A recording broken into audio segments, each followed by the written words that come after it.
75% آپ کا جو بجٹ ہے وہ نان ڈیولپمنٹ کا ہے, 25% سے بھی کم آپ ڈیولپمنٹ کا ہے.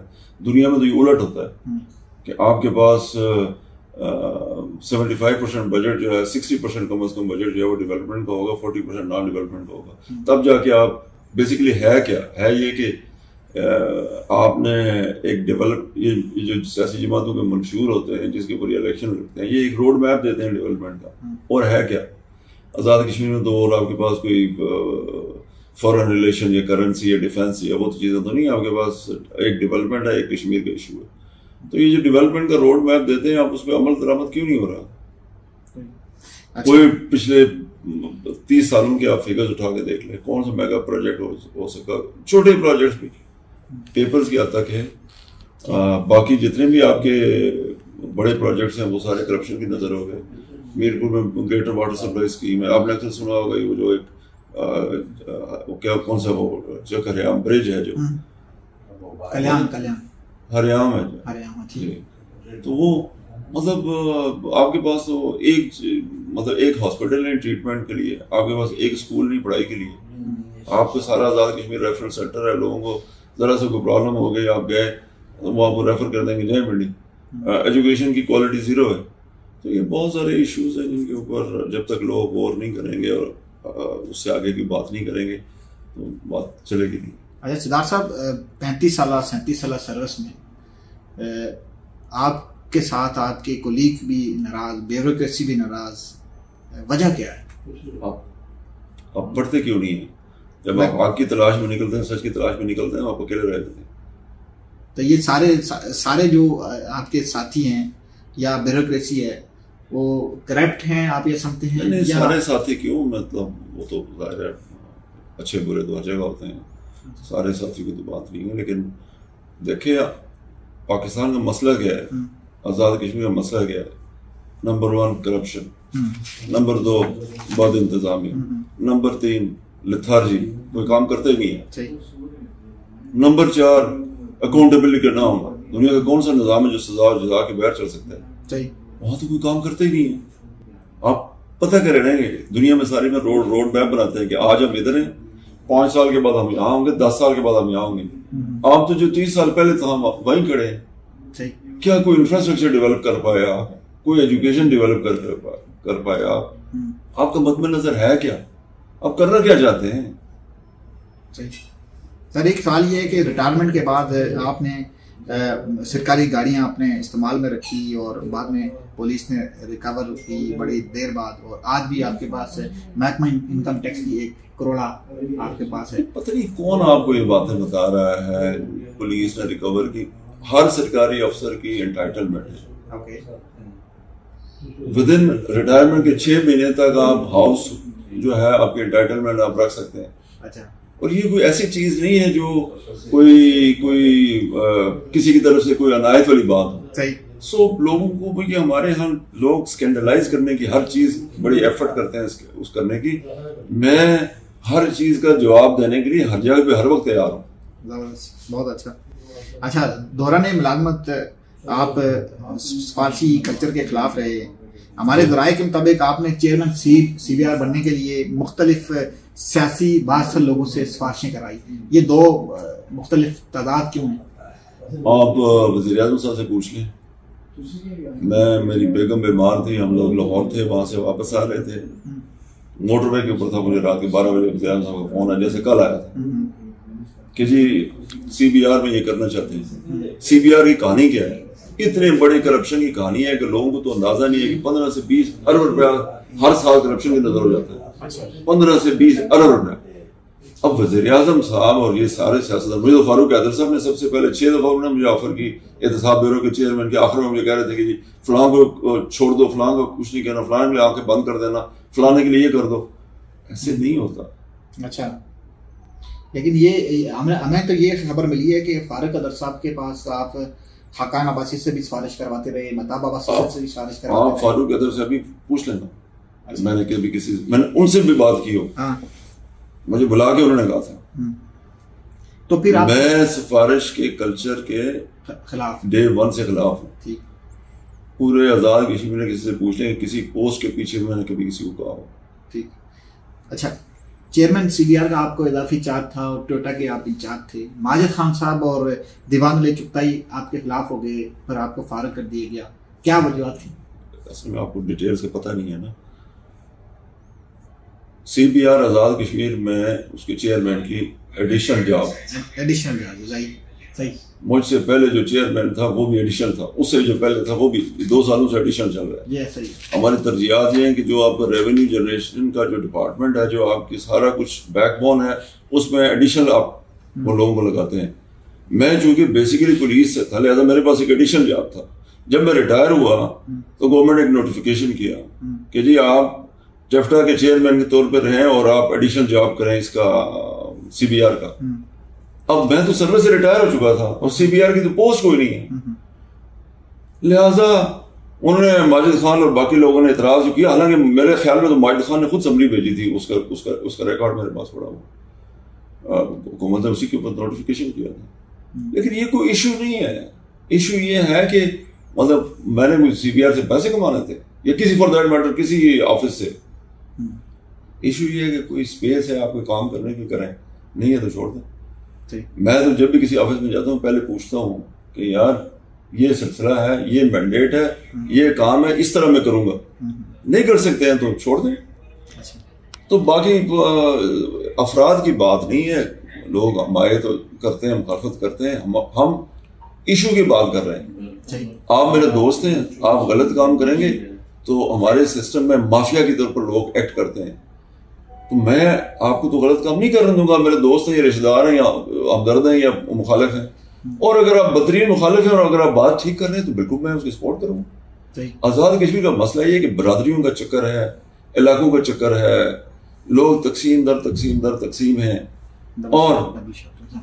اور میرٹ کا فقدان ہے. کوئی آدمی میرٹ میں جاتا ہی نہیں ہے. آپ نے پارٹیوں کو سپورٹ کرنا ہے، آپ نے برادریوں کو سپورٹ کرنا ہے، آپ نے رشتہ داروں کو سپورٹ کرنا ہے، آپ نے اپنا حلقہ اثر جو ہے اس کو سپورٹ کرنا ہے. اب یہ باتیں میرٹ کے بالکل آگے ہیں. اچھا، ایک آپ سے بہت ساری خبریں بھی منسوخ تھی، اب تصدیق آپ ہی کر سکتے ہیں. جی. آپ نے کہا کہ 22ویں گریڈ کے جو بیرو گریڈ سے احسان خالد کیانی صاحب، پرویز صاحب، آصف شاہ صاحب اور ایک اور صاحب ہیں، ان کے حوالے سے آپ نے کہا کہ اگر میں احتساب بیرو کا چیئرمین بنے گا تو سب سے پہلے میں انہیں گرفتار کروں گا. کس نے کہا آپ کو؟ جو آپ سے منسوخ خبریں ہیں، اسی لیے بھائی فیاض عباسی، احسان خالد کیانی اور یہ جتنے آپ نے نام لیے، یہ سارے سروس میرے ساتھ رہے. سروس کے آغاز میں جب ان لوگوں نے سروس جوائن کی تو میں SSP تھا، لہٰذا یہ تو میرے گھر رہتے تھے اور ساری عمر میں نے ان کو سپورٹ کیا ہے. اب ان سے کال کر کے پوچھ لیں مخالفت کہاں سے ہوئی. لیکن سننے میں آپ کی کوئی تلخ کلامی بھی ہوئی کسی بات پہ؟ کوئی تلخ کلامی کسی سے نہیں، برخورداروں کی طرح ہے، عزیزوں کی طرح ہے. لیکن عزیزوں کے میں جس طرح کہا آپ کو، اب کسی کو میں یہ نہیں کہہ سکتا. اب امجد پرویز جو تھا وہ میرے ساتھ جب میں میرپور SSP تھا، یہ تحصیلدار تھے، تو پوچھے نا ذرا کہ میں نے کبھی، اور ابھی بھی وہ کوئی ایسی بات کوئی مخالف، ہاں یہ نہیں ہو سکتا کہ کوئی کسی کا کوئی غلط کام ہو تو میں اس وجہ سے کہ وہ میرا برخوردار ہے تو میں اس کو سپورٹ کروں. تو تلخ کلامی کیا مطلب؟ تلخ کلام کر کون سکتا ہے؟ میرے ساتھ کون تلخ کلام کر سکتا ہے؟ اچھا، وزیر اعظم آزاد کشمیر کے بارے میں ان کی کارکردگی یا انہوں نے سسٹم میں کتنی بہتری لائی آپ کی نظر میں، آپ کیا کہتے ہیں؟ پوچھا نا آپ کی نظر میں. آپ میری نظر میں CBR میں تھا، میں نے کام کیا. میں نے 31 سال کا جو ڈرائی روڈ کا ایشو تھا، جو 7 حکومتیں لگی رہی نہیں بنا سکے تھے، وزیر اعظم کی سپورٹ تھی تو میں نے گراؤنڈ بریکنگ کرا دی. 31 دنوں میں سارا کچھ کرا دیا تھا. وزیر اعظم کی سپورٹ تھی تو ہم نے بہت ساری ریفارمز کیے، بہت سارے MOUs FBR کے ساتھ سائن کیے. ایک آٹومیشن کا پورا پروجیکٹ جو تھا وہ شروع کر دیا تھا FBR کا. ریونیوز جو تھے وہ 3 ارب انکریز ہو گئے تھے. تو اور کیا. لیکن ایک کابینہ ہے، ایک اسمبلی ہے، ایک پارٹی ہے، ایک عام تاثر. یہ ان لوگوں کا کام ہے کہ ٹیم ورک کے طور پہ کام کریں. جو آپ جس منشور کے اوپر آپ نے الیکشن کنٹیسٹ کیا ہے وہ اس منشور کے اوپر عمل درآمد کریں. ایک تاثر یہ بھی ہے کہ وزیر اعظم صاحب نے پہلے پارٹی خریدی، پھر MLAs کو پیسوں پہ لگا دیا، غیر پیسی کو لگایا ہوا ہے، باقی جو اپوزیشن ہے ان کو پیسے پہ لگایا ہے. تو یہ کیسے سسٹم ٹھیک کر سکتے ہیں؟ میں نے رات کو ادھر بات کی تھی اس فنکشن میں. جی. آپ کا کیا خیال ہے کہ کوئی کسی کو زبردستی پیسے دیتا ہے؟ اگر آپ کرپٹ نہیں ہیں، میرا تو جو پریکٹیکل تجربہ ہے کہ اگر آپ کرپٹ ہیں تو مختلف طریقوں سے آپ سارا کچھ کریں گے. اگر آپ کرپٹ نہیں ہیں، کوئی زبردستی آپ کو کرپٹ نہیں کر سکتا. کوئی زبردستی آپ کو کسی نے زبردستی پیسے دیے نہیں، کسی نے نہیں زبردستی. آپ لیں گے تو لوگ دیں گے. تو یہ اتہاس ختم کریں گے جی کوئی کسی کو پیسے دے رہے. اچھا، آپ پیسے لینے والے نہ بنے. اچھا، ایک بڑا اہم سوال ہے، کیا یہ درست ہے کہ آپ نے چیئرمین سی بی آر پر برقرار رہنے کے لیے ماجد خان کو رشوت دی؟ اور بعد میں یہ بات وزیر کے سامنے بات ہوئی، وزیر نے کہا کہ ایماندار اور دیانتدار شخص کو لا رہا ہوں، تو اکبر ابراہیم نے کہا کہ نہیں، اس کی دیانتداری اور ایمانداری کی گواہی میں دیتا ہوں، اس نے ماجد خان کو رشوت کی آفر کی. کیا یہ بات درست ہے؟ پہلی بات یہ کہ ماجد خان کے والدین میرے دوست وہ دنیا سے چلے گئے. آپ ابھی کال کر کے ماجد خان سے پوچھیں کہ میں لعنت بھیجتا ہوں رشوت پہ بھی، لینے والے پہ بھی اور دینے والے پہ بھی، اور میں نے ساری عمر لوگوں کو اس کی جوابدہی کی ہے اس بات کے اوپر. تو میں کسی کو رشوت دوں گا؟ میں سوچ سکتا ہوں یا ان لوگوں کو یا یہ جی اکبر ابراہیم پوچھیں، اکبر ابھی کال کریں. اکبر ابراہیم میرے پاس آیا تھا اے ایس آئی کے امتحان دینے کے لیے آج سے 30 سال پہلے. جی سو مجھے یہ نہ کہیں آپ، میں ساروں کو جانتا ہوں کون کرپٹ ہے کون کرپٹ نہیں، ساروں کو پتا ہے. اچھا، آپ کے بارے میں ایک عام یہ تصور ہے کہ آپ سروس کے دوران سردار عتیق صاحب کی فیملی اور آپ کی فیملی میں تھوڑا گیپ رہا ہے، سردمری. کوئی گیپ نہیں ہے، کوئی گیپ نہیں ہے. وہ ہمارے عزیز ہیں، ہمارے ہمسائے ہیں. گیپ کس بات کا؟ دیکھیں پولیس کا کام بہت مشکل ہے.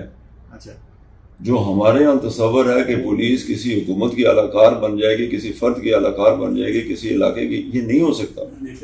یہ انصاف کا کام دنیا کا سب سے مشکل ترین کام ہے. آپ کی سوسائٹی میں جو ادارہ بنا انصاف دینے کے لیے، اس کو آپ نے قانون سازی آپ نہیں کر رہے ہیں، اس کو آپ قانون کے مطابق کھڑا ہی نہیں کر رہے ہیں. آپ نے جو رات کو بھی میں نے بات کی تھی، یہ جو پولیس کا سسٹم ہے اس میں گنجائش ہی نہیں ہے انصاف دینے کی. تو آپ اتنا عرصہ رہے پولیس کے محکمے میں، تو کتنی اصلاحات لائی ہے؟ کیا وجہ ہوئی اصلاحات؟ یہ رات کو بھی میں نے ایکسپلین کیا تھا. دیکھیں قانون سازی میرا کام نہیں ہے. محکمے کھڑے ہوتے ہیں، اس کی سب سے بنیاد ایک لیجسلیشن ہوتی ہے. جیسے پولیس ہے، وہ پولیس کا نظام 1861 کے پولیس ایکٹ کے اوپر ہے. ہم نے 1861 کے پولیس ایکٹ کو چینج کرنے کے لیے بہت ہر حکومت میں ایفرٹ کی، نہیں کر سکے. اس لیے کہ یہ ایکٹ جو ہے یہ کابینہ نے اپروو کرنا ہے، اسمبلی نے پاس کرنا ہے. کابینہ اور اسمبلی کو میں بتا سکتا ہوں دنیا کی بیسٹ پریکٹسز جو ہیں، آپ ان کے سامنے جا کر لا کے رکھ سکتے ہیں کہ جناب یہ ہو رہا ہے. ہائی کورٹ اور سپریم کورٹ کے متعدد ڈیسیژن ہے کہ جی آپ فیصلہ کریں اس کا. پولیس آرڈر 2002 سارے پاکستان میں آ گیا، آپ بھی کریں، آپ نہیں کر رہے. تو اس لیے ہماری جو ایک لمیٹڈ اسپیس ہے اصلاحات کرنے کی، وہ ہم نے ہر دور میں کی. فنکشنل اسپیشلائزیشن کی بنیاد کے اوپر پولیس کو کھڑا کرنے کی کوشش کی، انویسٹیگیشن برانچ بنائی، پوچھیں آزاد کشمیر ہے. یہ جو انیشیٹو تھے یہ سارے میرے تھے.